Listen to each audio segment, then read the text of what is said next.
Outra dúvida aqui de eletro, nosso aluno Ubiratã pergunta aqui na aula 41 do curso de ECG da gente, que é uma aula sobre intervalo QT. Eduardo, li em alguns artigos que na presença de bloqueios de ramo, pode-se medir o intervalo QT corrigido e subtrair o resultado da metade da duração do QRS. E em outros ainda que você poderia somar 35 a 50 milissegundos de tolerância lá no intervalo QT. E aí, procede isso? Como é que é o meio de campo? Boa pergunta, Ubiratã. Então, vamos lá, certo? Antes da gente ir pro vídeo, só um lembrete, né? Você tá vendo aqui esse vídeo no YouTube. Se você não tá inscrito ainda no nosso canal do YouTube, você tá de brincadeira, né? Todo dia tem conteúdo novo aqui, gratuito, cardiologia, na prática, que você precisa saber. Então, se você não tá inscrito ainda, clica aqui embaixo e inscrever-se no canal para você não perder nenhuma novidade. Primeiro, né, o intervalo QT, a gente sabe que ele vai ali do começo do complexo QRS até o final da onda T, e a gente sabe que o intervalo QT corrigido é aquele que a gente aplica fórmulas, né, fórmula de Bazet, de Rod, Friederichia, Framingham, enfim, para corrigir o intervalo QT pela frequência cardíaca do paciente. Por que é importante a gente fazer isso? Porque o intervalo QT, ele tanto quando ele está reduzido, quando ele está prolongado, ele aumenta o risco de arritmias, né? O mais comum é o intervalo QT prolongado, e o intervalo QT prolongado aumenta o risco de certos tipos de arritmia, como, por exemplo, tossades, DPOAN. Ok. Qual o problema? O intervalo QT, na hora que ele pega do começo do QRS até o final da onda T, ele está pegando tanto a despolarização ventricular, que é o complexo QRS, quanto a repolarização ventricular, que é o segmento ST e onda T. Ele pega as duas fases. Isso quer dizer que, de fato, no paciente que tem o QRS alargado, bloqueio de ramo esquerdo, por exemplo, veja, na hora que eu alarguei o QRS, eu vou alargar o intervalo QT também, porque o intervalo QT engloba o QRS. E aí, os valores da normalidade do intervalo QT continuam os mesmos nesse caso? Não continuam. Se a gente for lembrar no paciente que está com QRS estreito, o que é que a diretriz brasileira de eletro de 2016 fala sobre limites superiores, né, do intervalo QT? Homens adultos, até 450 milissegundos de intervalo QT normal. Crianças, até 460 milissegundos.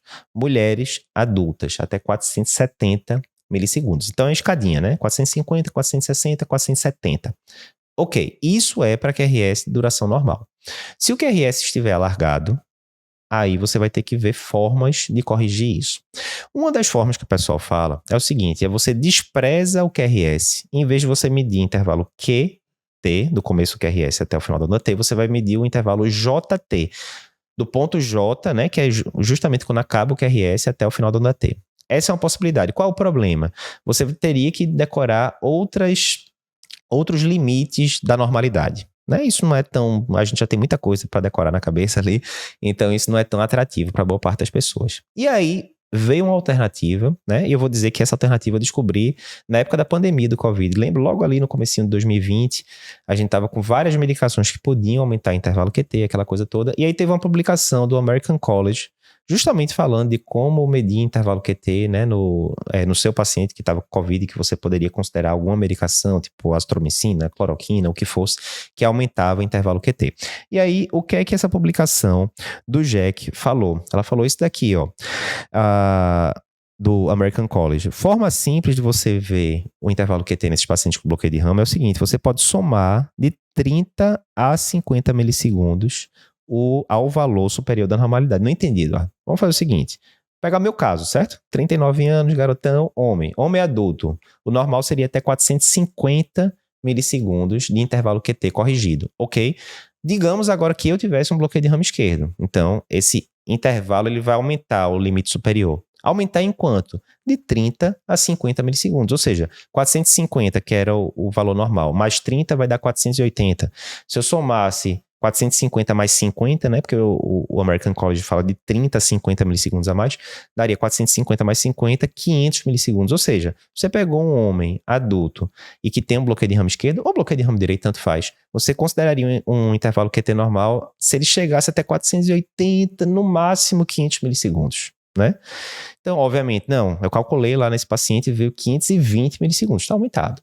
Eduardo, veio 490, vem entre 480 e 500, né? É bom senso, né? Ele coloca esse range aí de 30 a 50 milissegundos, provavelmente você ia seguir o jogo se desse 490 no homem adulto. Mesma coisa, eu tô com uma mulher que tem um bloqueio de ramo direito e ela veio com um intervalo QT de 510 milissegundos. Isso é normal? É só lembrar. Qual o QT normal da mulher? 470, né? Se eu somo ali de 30 a 50 milissegundos, como limite superior, ficaria ali de 500 a 520. Então, dessa paciente veio, sei lá, 500, 510, né? Tá ali na trave, né? A princípio, não é nada tão preocupante. Então, dica simples: você tá com um paciente com bloqueio de ramo, quer seja bloqueio de ramo esquerdo, quer seja bloqueio de ramo direito, calcula o intervalo QT normalmente, pelas formas que você está acostumado, mas soma ali de 30 a 50 milissegundos ao limite superior da normalidade, e você tem essa brecha a mais ali para considerar ainda normal em relação àqueles limites de 450 no homem adulto, 460 na criança e 470 milissegundos na mulher adulta. Pode somar a esses valores que a gente falou, 30 a 50 milissegundos. O American College considera isso como uma regra simples de você usar na beira do leito. Olá, que bom que você gostou desse vídeo que acabou de ver, um videozinho mais curto. Se você tem interesse em outros vídeos curtos do Cardio Papers, eu vou te indicar esse daqui. Muita gente já assistiu e gostou. E se você quiser ver o podcast que deu origem a esse vídeo que você acabou de ver, né? Esse vídeo é um corte. Para ver o episódio completo, clica aqui na esquerda e você vai conseguir ver o episódio completo do podcast.